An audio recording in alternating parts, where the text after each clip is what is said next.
The way I look at it is if the next show we do is the last one I ever get to do, it sure would be ashamed if I didn't really try and give it all my best.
Today, here I am in East Troy, Wisconsin, just well south of East Troy. It's very, very windy. I hope you can hear me okay.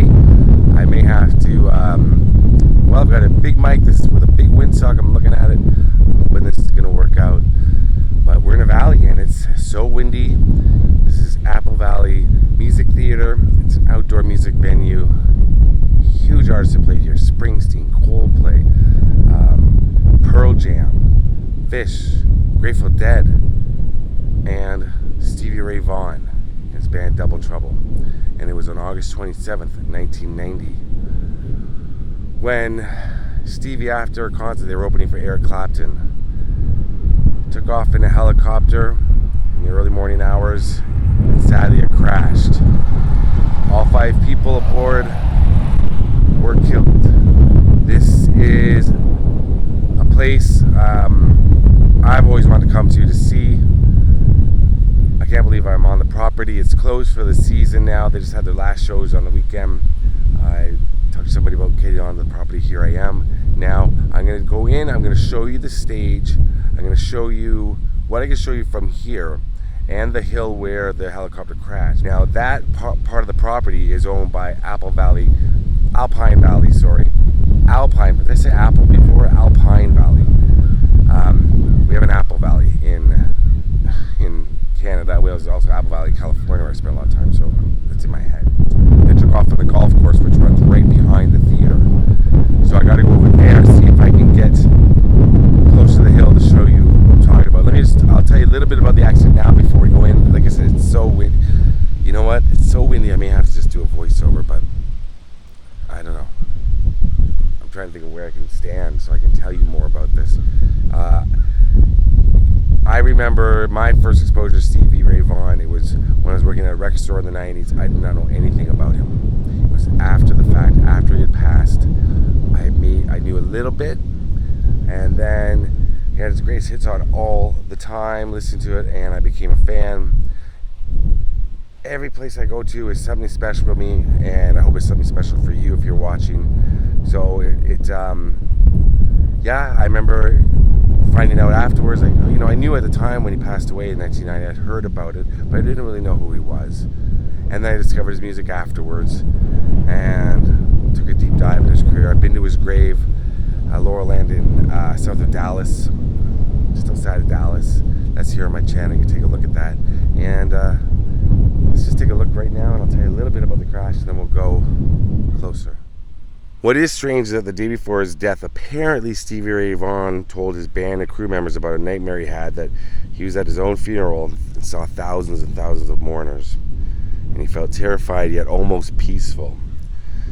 So backstage after the show that evening, the musicians talked about playing together again with Eric Clapton at a tribute at the Royal Albert Hall in London, at a tribute to Jimi Hendrix. And then Clapton's tour manager, whose name was, from what I remember, Peter Jackson.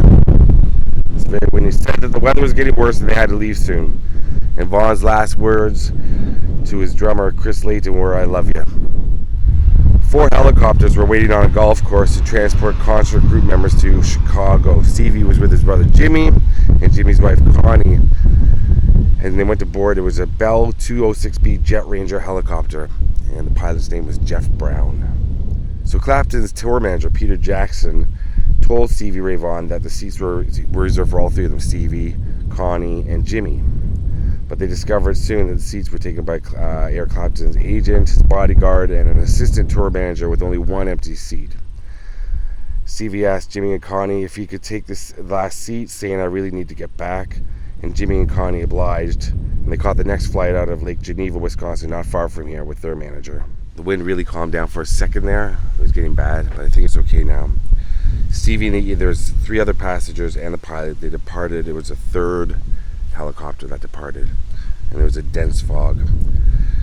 So they came up off the golf course, and I'm going to show you where that is. Right behind it. It's right behind this white little tent that you're going to see in a video that I'm shooting.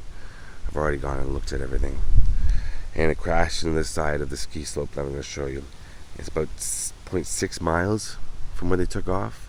They essentially flew straight ahead as the stage. They essentially flew that way and then double back around, and then just beyond that billboard is the hill, and I'm going to take you there. All on board were killed instantly. There was no fire or explosion, and it's a little graphic, but the bodies and the debris were scattered over 200 feet, and no one even knew that the crash happened. I mean, it was right, the stage is right there, the crash is right there. No one even knew until it failed to arrive at its destination. But they found the wreckage at 7 a.m. that day. It was just 50 feet below the summit of the hill. And Eric Clapton and Jimmie Vaughan were called to the morgue to identify the bodies. Stevie Ray Vaughan had suffered many unsurvivable injuries, such as transection and dissection of the aorta, multiple depressed skull fractures, along with a ruptured spleen, and liver and fractures of the right thigh bone and ribs. An investigation found that no drugs or alcohol were involved and that all victims had worn seatbelts. No mechanical failures or malfunctions were found with the helicopter. The pilot had hours of experience operating it at night, but he was only instrument rated on airplanes, not helicopters. And not long before the flight, he had failed to check an instrument check ride. And according to the NTSB, the cause of the accident was deemed controlled flight into terrain. As he just couldn't see because of the fog.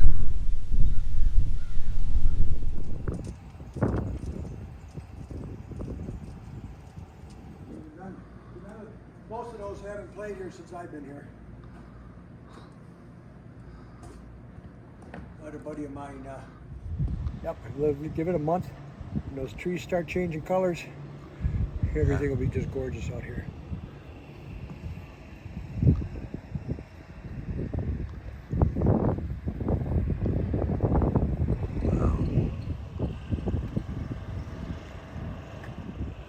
It's right where that tent is, huh?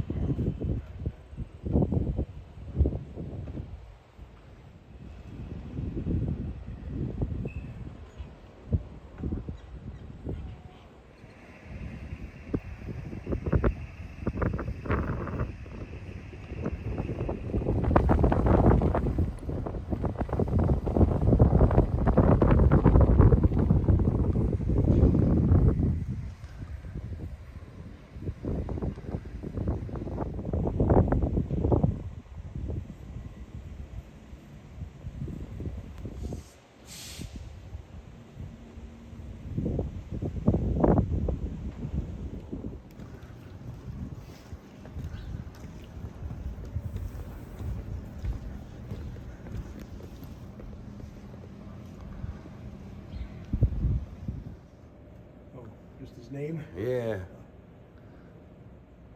Osborne, Pearl, Hank Williams, Aerosmith, Billy Idol, Billy Joel, Chicago, Yeah. Cheap Trick. Bruce Springsteen. There's been a major blow to the rock music world. A deadly helicopter crash early this morning in Wisconsin. 5 people have been killed, including rock guitarist Stevie Ray Vaughan and other members of rock star Eric Clapton's band. Clapton, however, was not aboard the helicopter. It was heading to Midway Airport in Chicago following a concert late last night. No word yet on the cause of the crash. Bound for Chicago, crashed into a hill near a ski resort concert hall. Singer and guitarist Eric Clapton was not on the chopper, but it is not yet known if famed guitarist Stevie Ray Vaughan and Robert Cray were on board.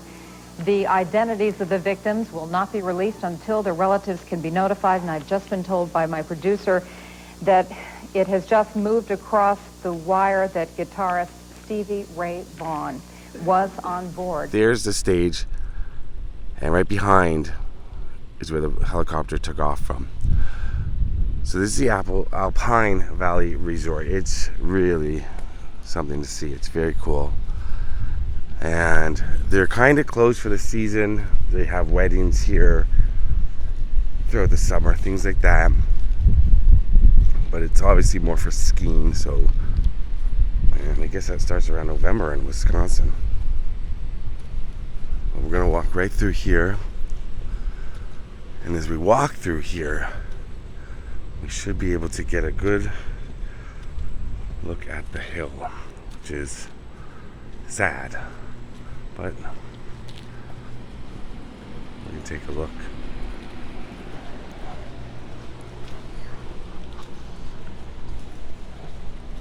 There it is, straight ahead.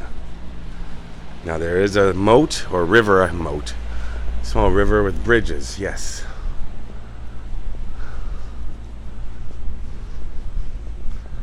Wow. The lady who was helping me here, very nice. She said, feel free to walk around. Feel free to walk up the hill. It's looking like, kind of wish this was working. Ski lift. Oh, I can get right through here.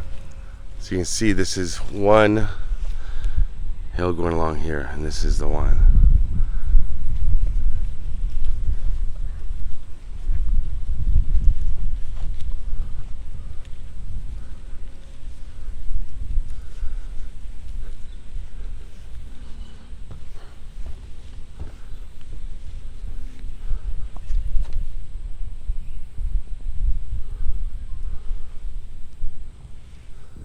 So I've crossed the 3rd bridge if you're coming out of Alpine Valley, and I was just thinking about something I had read before, and then I went back now and confirmed. It was right up here. It was the 3rd bridge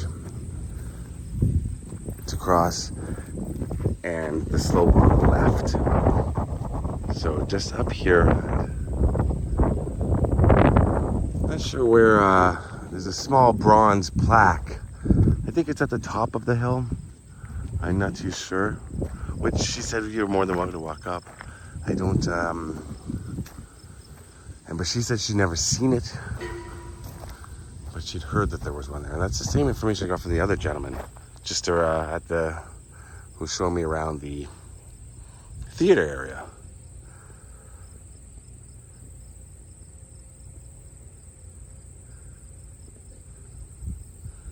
And it's wrapped around a tree. I'll show you what it looks like, the plaque. I'll show you a picture of it. Wrapped around a pole, I should say. And to be honest, it could be any of these poles. I don't know up there, what's there.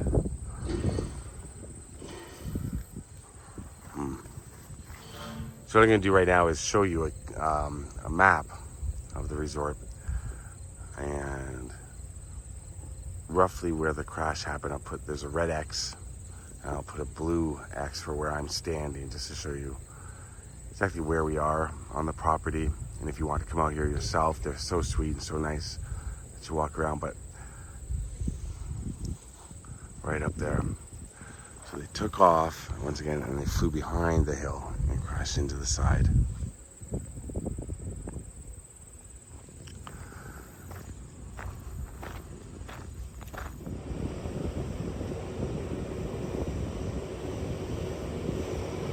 always said that summertime, the nicest thing to see is an amusement park or something like that, all lit up, and or during the day, all the people. But at night, there's nothing creepier than an amusement park, all dark and, you know, eerie. It's kind of the same with a ski resort when it's out of season.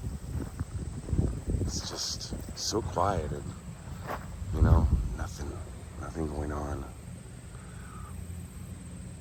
I imagine more than a few of the concert goers were even staying at this resort and went back to their rooms after the show and had no idea. They would have had no idea. The crash happened just over there. So the company that owned and operated the helicopter, they were called Omniflight. They were sued for negligence by Stevie Ray's mom, Martha, and his brother, Jimmy. They claimed that the pilot operated the helicopter recklessly under visual flight rules. And it ended in a settlement. And then the widows of Eric Clapton's bodyguard and his assistant tour manager each received more than $2 million in settlements.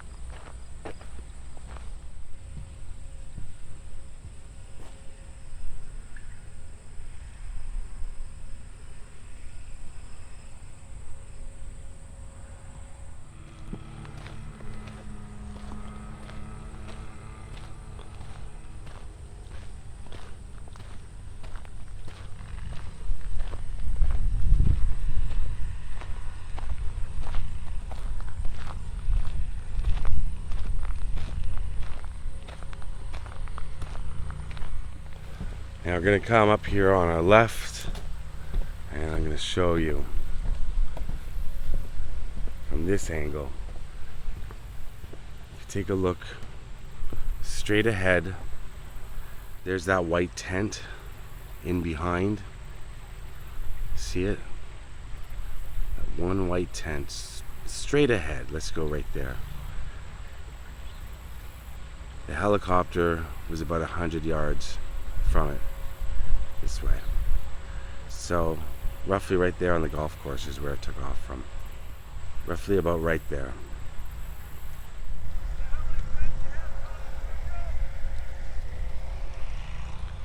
I didn't think I was going to be able to walk around this part. I wasn't sure. I'd only talked to the people at the theater. But this is heavy stuff being here. If you're a Stevie Ray Vaughan fan, if you're a Stevie Ray Vaughan fan, you're a super fan. He's the type of artist that his fans are super loyal. Have everything, every B-side, bootlegs. He's just one of those artists that if you love him a lot, you're gonna have all that. You want everything. You want everything that they put out, especially since, I mean, it's 32 years. I mean, how much more could he have added to his discography? So much more. So you take those the nuggets you can find, and you listen to them, and you get lost in the music.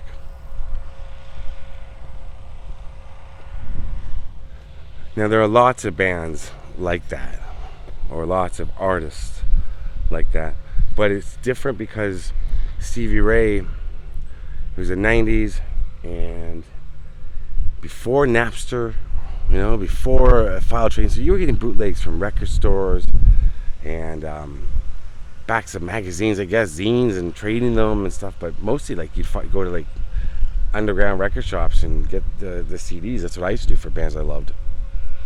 So it's a different thing. It's to have the physical medium in your hand. And something about 90s, even though he died in 1990. Around that time, if you were a Stevie Ray Vaughan fan, all you could do was buy his storage albums, and you go and get the bootlegs and go and get, you know, anything you could find, any recordings of Stevie Ray, especially after he passed away. And now I'm sure it's all online. You find lots of stuff.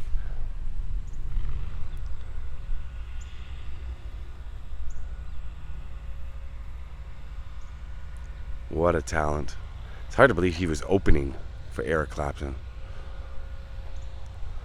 No disrespect to Mr. Clapton, sort of, but Stevie Ray Vaughan was a headliner. All right, I want to thank everybody here at Alpine Valley Resort and over there at the theater. Thanks for letting me come on the property and walk around. And yeah, just sad, but I really wanted to do this. And interesting place I always wanted to come to, and I wasn't sure if I was going to be able to make it on this leg of the trip, and I did. Rest in peace, Stevie Ray Vaughan, and also rest in peace to the other 4 victims. Stevie Ray Vaughan was the most famous, but I always say every life is equal, all lives are equal, so rest in peace to all of them. Stevie Ray, thanks for the music, and everybody, thanks for watching. Verna, I love you. This one was for you. Peace out.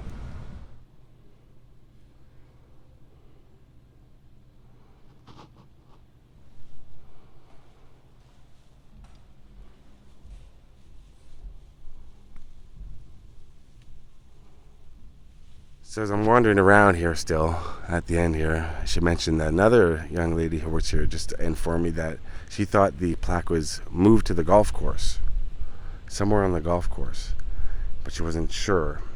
And so that's a little, it's like a needle in a haystack because the thing is so small. Said a coworker of hers might know where it is, and she'll be back in an hour or so.